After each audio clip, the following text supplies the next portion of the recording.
Pernah nggak sih kepikiran, kenapa sih cacing itu ada di bumi ini?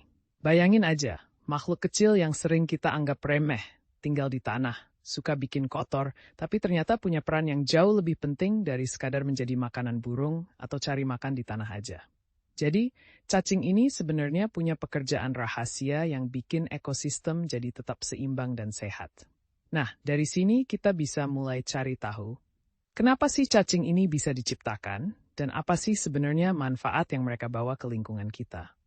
Yuk, kita ulik satu-satu, biar nggak cuma ngejatuhin dan nganggap remeh, tapi benar-benar paham kenapa cacing ini pantas disebut bagian penting dari kehidupan di bumi.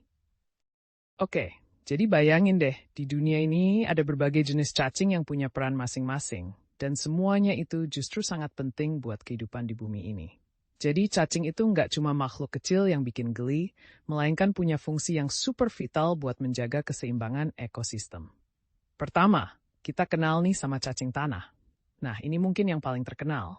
Mereka hidup di dalam tanah, dan tugas utamanya adalah membantu mengolah tanah jadi lebih subur. Caranya, mereka makan sisa-sisa organik kayak daun busuk, dedaunan, bahkan akar-akar yang udah mati. Lalu tubuh mereka memproses semuanya jadi humus. Nah, humus ini yang bikin tanah jadi lebih bisa menyimpan oksigen dan air, jadi tanaman pun bisa tumbuh subur.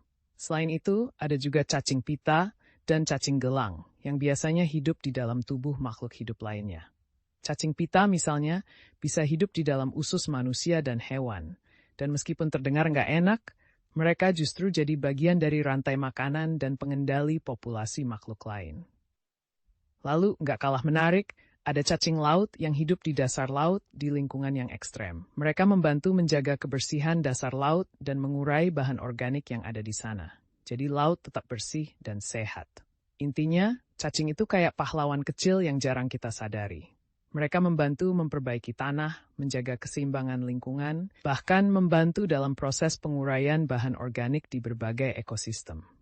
Jadi, nggak heran kalau mereka diciptakan karena memang peran kecil mereka sangat besar dalam menjaga keberlangsungan kehidupan di bumi ini.